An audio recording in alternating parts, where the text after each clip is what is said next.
দয়াময় পরম দয়ালু আল্লাহর নামে শুরু করছি। সূরা মারিয়াম ৯৮ আয়াত ৬ রুকু মক্কি সূরা। কাফ হা ইয়া আইন সদ। ইহা তোমার প্রতিপালকের অনুগ্রহের বিবরণ তাহার বান্দা জাকারিয়ার প্রতি, যখন সে তাহার প্রতিপালককে আহ্বান করিয়াছিল নিভৃতে। সে বলিয়াছিল, হে আমার রব, আমার অস্থি দুর্বল হইয়াছে, বার্ধক্যে আমার মস্তক শুভ্রোজ্জ্বল হইয়াছে। হে আমার প্রতিপালক, তোমাকে আহ্বান করিয়া আমি কখনো ব্যর্থকাম হই নাই। আমি আশঙ্কা করি আমার পর আমার স্বগোত্রীয়দের সম্পর্কে, আমার স্ত্রী বন্ধ্যা, সুতরাং তুমি তোমার নিকট হইতে আমাকে দান করো উত্তরাধিকারী, যে আমার উত্তরাধিকারিত্ব করিবে এবং উত্তরাধিকারিত্ব করিবে ইয়াকুবের বংশের, এবং হে আমার প্রতিপালক, তাহাকে করিও সন্তোষভাজন। তিনি বলিলেন, হে জাকারিয়া, আমি তোমাকে এক পুত্রের সুসংবাদ দিতেছি, তাহার নাম হইবে ইয়াহইয়া। এই নামে পূর্বে আমি কাহারও নামকরণ করি নাই। সে বলিল, হে আমার প্রতিপালক, কেমন করিয়া আমার পুত্র হইবে, যখন আমার স্ত্রী বন্ধ্যা ও আমি বার্ধক্যের শেষ সীমায় উপনীত? তিনি বলিলেন, এইরূপই হইবে। তোমার প্রতিপালক বলিলেন, ইহা আমার জন্য সহজসাধ্য। আমি তো পূর্বে তোমাকে সৃষ্টি করিয়াছি, যখন তুমি কিছুই ছিলে না। জাকারিয়া বলিল, হে আমার প্রতিপালক, আমাকে একটি নিদর্শন দাও। তিনি বলিলেন, তোমার নিদর্শন এই যে, তুমি সুস্থ থাকা সত্ত্বেও কাহারও সহিত ৩ দিন বাক্যালাপ করিবে না। অতঃপর সে কক্ষ হইতে বাহির হইয়া তাহার সম্প্রদায়ের নিকট আসিল এবং ইঙ্গিতে তাহাদিগকে সকাল সন্ধ্যায় আল্লাহর পবিত্রতা ও মহিমা ঘোষণা করিতে বলিল। হে ইয়াহইয়া, এই কিতাব দৃঢ়তার সহিত গ্রহণ করো। আমি তাহাকে শৈশবেই দান করিয়াছিলাম জ্ঞান, এবং আমার নিকট হইতে হৃদয়ের কোমলতা ও পবিত্রতা। সে ছিল মুত্তাকি, পিতামাতার অনুগত, এবং সে ছিল না উদ্ধত ও অবাধ্য। তাহার প্রতি শান্তি যেদিন সে জন্ম লাভ করে, যেদিন তাহার মৃত্যু হইবে, এবং যেদিন সে জীবিত অবস্থায় উত্থিত হইবে। বর্ণনা করো এই কিতাবে উল্লিখিত মারিয়ামের কথা, যখন সে তাহার পরিবারবর্গ হইতে পৃথক হইয়া নিরালায় পূর্ব দিকে এক স্থানে আশ্রয় লইল। অতঃপর উহাদিগ হইতে সে পর্দা করিল। অতঃপর আমি তাহার নিকট আমার রূহকে পাঠাইলাম, সে তাহার নিকট পূর্ণ মানবাকৃতিতে আত্মপ্রকাশ করিল। মারিয়াম বলিল, আল্লাহকে ভয় করো, যদি তুমি মুত্তাকি হও। আমি তোমা হইতে দয়াময়ের শরণ লইতেছি। সে বলিল, আমি তো তোমার প্রতিপালক প্রেরিত, তোমাকে এক পবিত্র পুত্র দান করিবার জন্য। মারিয়াম বলিল, কেমন করিয়া আমার পুত্র হইবে, যখন আমাকে কোনো পুরুষ স্পর্শ করে নাই, এবং আমি ব্যভিচারিণীও নহি? সে বলিল, এইরূপই হইবে। তোমার প্রতিপালক বলিয়াছেন, ইহা আমার জন্য সহজসাধ্য, এবং আমি উহাকে এই জন্য সৃষ্টি করিব, যেন সে হয় মানুষের জন্য এক নিদর্শন ও আমার নিকট হইতে এক অনুগ্রহ।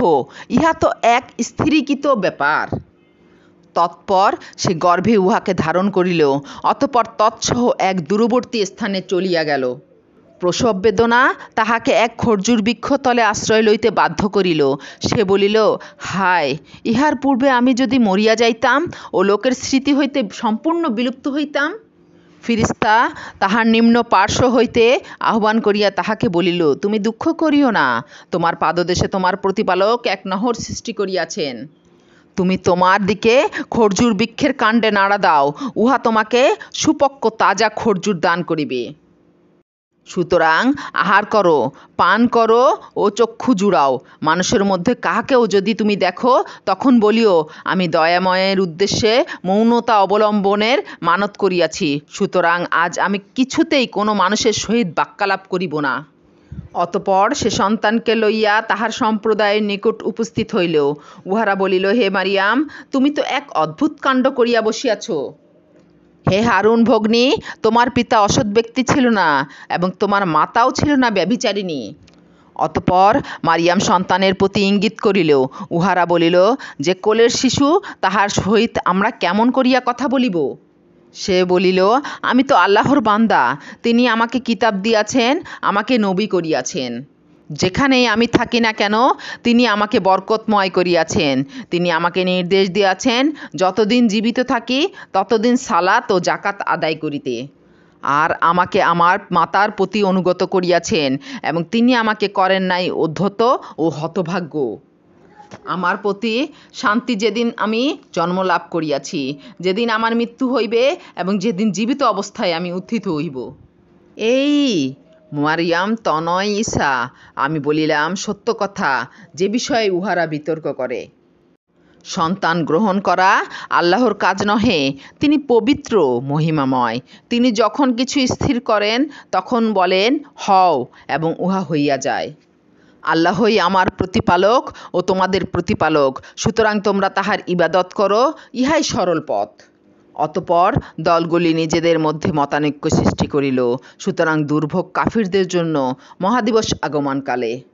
উহারা যেদিন আমার নিকট আসিবে সেই দিন উহারা কত স্পষ্ট শুনিবে ও দেখিবে, কিন্তু জালিমরা আজ স্পষ্ট বিভ্রান্তিতে আছে। উহাদিগকে সতর্ক করিয়া দাও পরিতাপের দিবস সম্বন্ধে, যখন সকল সিদ্ধান্ত হইয়া যাইবে।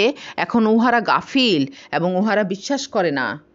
নিশ্চয়ই পৃথিবীর ও উহার ওপর যাহারা আছে তাহাদের চূড়ান্ত মালিকানা আমারই রহিবে এবং উহারা আমারই নিকট প্রত্যানীত হইবে। স্মরণ করো এই কিতাবে উল্লিখিত ইব্রাহিমের কথা। সে ছিল সত্যনিষ্ঠ নবী। যখন সে তাহার পিতাকে বলিল, হে আমার পিতা, তুমি তাহার ইবাদত করো, কেন যে শুনে না, দেখে না এবং তোমার কোনোই কাজে আসে না? হে আমার পিতা, আমার নিকট তো আসিয়াছে জ্ঞান, যাহা তোমার নিকট আসে নাই। সুতরাং আমার অনুসরণ করো, আমি তোমাকে সঠিক পথ দেখাইব। হে আমার পিতা, শয়তানের ইবাদত করিও না, শয়তান তো দয়াময়ের অবাধ্য। হে আমার পিতা, আমি তো আশঙ্কা করি যে তোমাকে দয়াময়ের শাস্তি স্পর্শ করিবে, তখন তুমি হইয়া পড়িবে শয়তানের বন্ধু। পিতা বলিল, হে ইব্রাহিম, তুমি কি আমার দেবদেবী হইতে বিমুখ? যদি তুমি নিবৃত্ত না হও তবে আমি প্রস্তরাঘাতে তোমার প্রাণ নাশ করিবই। তুমি চিরদিনের জন্য আমার নিকট হইতে দূর হইয়া যাও। ইব্রাহিম বলিল, তোমার প্রতি সালাম, আমি আমার প্রতিপালকের নিকট তোমার জন্য ক্ষমা প্রার্থনা করিব। নিশ্চয়ই তিনি আমার প্রতি অতিশয় অনুগ্রহশীল। আমি তোমাদিগ হইতে ও তোমরা আল্লাহ ব্যতীত যাহাদের ইবাদত করো তাহাদিগ হইতে পৃথক হইতেছি। আমি আমার প্রতিপালককে আহ্বান করি, আশা করি আমার প্রতিপালককে আহ্বান করিয়া আমি ব্যর্থকাম হইব না। অতঃপর সে যখন তাহাদিগ হইতে ও তাহারা আল্লাহ ব্যতীত যাহাদের ইবাদত করিত সেই সকল হইতে পৃথক হইয়া গেল, তখন আমি তাহাকে দান করিলাম ইসহাক ও ইয়াকুব এবং প্রত্যেককে নবী করিলাম। এবং তাহাদিগকে আমি দান করিলাম আমার অনুগ্রহ ও তাহাদের নাম যশ সমুচ্চ করিলাম। স্মরণ করো এই কিতাবে মুসার কথা। সে ছিল বিশেষ মনোনীত এবং সে ছিল রাসূল ও নবী। তাহাকে আমি আহ্বান করিয়াছিলাম তুর পর্বতের দক্ষিণ দিক হইতে এবং আমি অন্তরঙ্গ আলাপে তাহাকে নৈকট্য দান করিয়াছিলাম।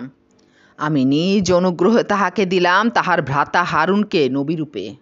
স্মরণ করো এই কিতাবে ইসমাইলের কথা। সে ছিল তো প্রতিশ্রুতি পালনের সত্যাশ্রয়ী এবং সে ছিল রাসূল ও নবী। সে তাহার পরিজনবর্গকে সালাত ও জাকাতের নির্দেশ দিত এবং সে ছিল তাহার প্রতিপালকের সন্তোষভাজন। স্মরণ করো এই কিতাবে ইদ্রিসের কথা। সে ছিল সত্যনিষ্ঠ নবী এবং আমি তাহাকে উন্নীত করিয়াছিলাম উচ্চ মর্যাদায়।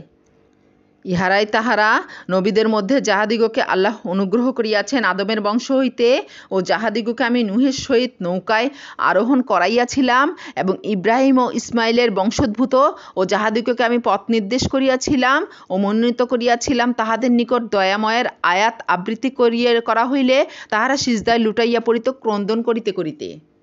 উহাদের পরে আসিল অপদার্থ পরবর্তীগণ, তাহারা সালাত নষ্ট করিল ও লালসা পরবশ হইল।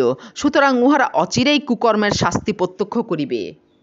কিন্তু উহারা নহে যাহারা তওবা করিয়াছে, ঈমান আনিয়াছে ও সৎকর্ম করিয়াছে, উহারা তো জান্নাতে প্রবেশ করিবে। উহাদের প্রতি কোনো জুলুম করা হইবে না। ইহা স্থায়ী জান্নাত, যে অদৃশ্য বিষয়ের প্রতিশ্রুতি দয়াময় তাহার বান্দাদিগকে দিয়াছেন, তাহার প্রতিশ্রুত বিষয় অবশ্যম্ভাবী। সেথায় তাহারা শান্তি ব্যতীত কোনো অসার বাক্য শুনিবে না এবং সেথায় সকাল সন্ধ্যা তাহাদের জন্য থাকিবে জীবনোপকরণ। এই সেই জান্নাত যাহার অধিকারী করিব আমার বান্দাদের মধ্যে মুত্তাকিদিগকে। আমরা আপনার প্রতিপালকের আদেশ ব্যতীত অবতরণ করিব না, যাহা আমাদের সম্মুখে ও পশ্চাতে আছে, ও যাহা এই দুই এর অন্তর্বর্তী তাহা তাহারই, এবং আপনার প্রতিপালক ভুলিবার নহেন। তিনি আকাশমণ্ডলী, পৃথিবী ও তাহাদের অন্তর্বর্তী যাহা কিছু তাহার প্রতিপালক। সুতরাং তাহারও ইবাদত করো এবং তাহার ইবাদতে ধৈর্যশীল থাকো। তুমি কি তাহার সমগুণ সম্পন্ন কাহাকেও জানো? মানুষ বলে, আমার মৃত্যু হইলে আমি কি জীবিত অবস্থায় উত্থিত হইব? মানুষ কি স্মরণ করে না যে আমি তাহাকে পূর্বে সৃষ্টি করিয়াছি, যখন সে কিছুই ছিল না? সুতরাং শপথ তোমার প্রতিপালকের, আমি তো উহাদিগকে এবং শয়তানদিগকে সহ একত্রে সমবেত করিবই, ও পরে আমি উহাদিগকে নতজানু অবস্থায় জাহান্নামের চতুর্দিকে উপস্থিত করিবই। অতঃপর প্রত্যেক দলের মধ্যে যে দয়াময়ের প্রতি সর্বাধিক অবাধ্য, আমি তাহাকে টানিয়া বাহির করিবই। এবং আমি তো উহাদের মধ্যে যাহারা জাহান্নামে প্রবেশের অধিকতর যোগ্য, তাহাদের বিষয়ে ভালো জানি। এবং তোমাদের প্রত্যেকেই উহা অতিক্রম করিবে, ইহা তোমার প্রতিপালকের অনিবার্য সিদ্ধান্ত। পরে আমি মুত্তাকিদিগকে উদ্ধার করিব এবং জালিমদিগকে সেথায় নথজানু অবস্থায় রাখিয়া দিব। উহাদের নিকট আমার স্পষ্ট আয়াত আবৃত্ত হইলে কাফিররা মুমিনদিগকে বলে, দুই দলের মধ্যে কোনটি মর্যাদায় শ্রেষ্ঠতর ও মজলিস হিসাবে উত্তম? উহাদের পূর্বে আমি কত মানব গোষ্ঠীকে বিনাশ করিয়াছি, যাহারা উহাদের অপেক্ষা সম্পদ ও বাহ্য দৃষ্টিতে শ্রেষ্ঠ ছিল। বলো, যাহারা বিভ্রান্তিতে আছে, দয়াময় তাহাদিগকে প্রচুর ঢিল দিবেন, যতক্ষণ না তাহারা যে বিষয়ে তাহাদিগকে সতর্ক করা হইতেছে তাহা প্রত্যক্ষ করিবে, উহা শাস্তি হউক অথবা কিয়ামতই কৌক। অতঃপর তাহারা জানিতে পারিবে কে মর্যাদায় নিকৃষ্ট, কে দল বলে দুর্বল। এবং যাহারা সৎপথে চলে, আল্লাহ তাহাদিগকে অধিক হিদায়াত দান করেন, এবং স্থায়ী সৎকর্ম তোমার প্রতিপালকের পুরস্কার প্রাপ্তির জন্য শ্রেষ্ঠ এবং প্রতিদান হিসেবেও শ্রেষ্ঠ। তুমি কি লক্ষ্য করিয়াছ সেই ব্যক্তিকে যে আমার আয়াতসমূহ প্রত্যাখ্যান করিয়াছে, এবং সে বলে, আমাকে ধন সম্পদ ও সন্তান সন্ততি দেওয়া হইবেই? সে কি অদৃশ্য সম্বন্ধে অবহিত হইয়াছে, অথবা দয়াময়ের নিকট হইতে প্রতিশ্রুতি লাভ করিয়াছে? কখনোই নহে। তাহারা যাহা বলে আমি তাহা লিখিয়া রাখিব এবং তাহাদের শাস্তি বৃদ্ধি করিতে থাকিব।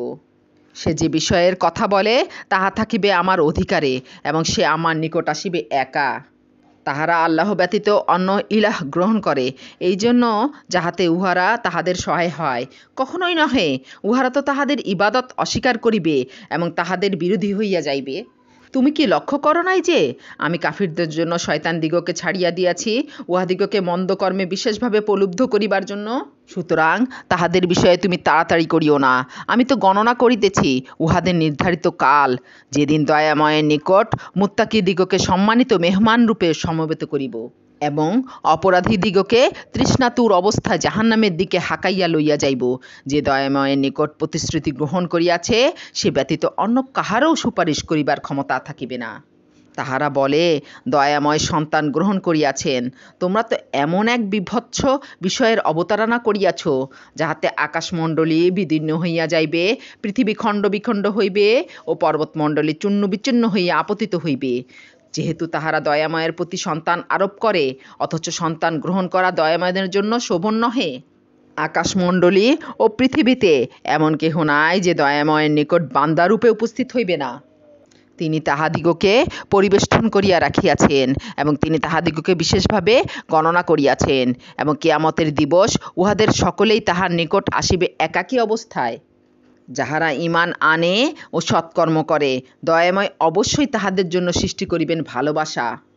আমি তো তোমার ভাষায় কুরআনকে সহজ করিয়া দিয়াছি, যাহাতে তুমি উহা দ্বারা মুত্তাকিদিগকে সুসংবাদ দিতে পারো এবং বিতণ্ডাপ্রবণ সম্প্রদায়কে উহা দ্বারা সতর্ক করিতে পারো। তাহাদের পূর্বে আমি কত মানব গোষ্ঠীকে বিনাশ করিয়াছি, তুমি কি তাহাদের কাহাকেও দেখিতে পাও, অথবা ক্ষীণতম শব্দও শুনিতে পাও?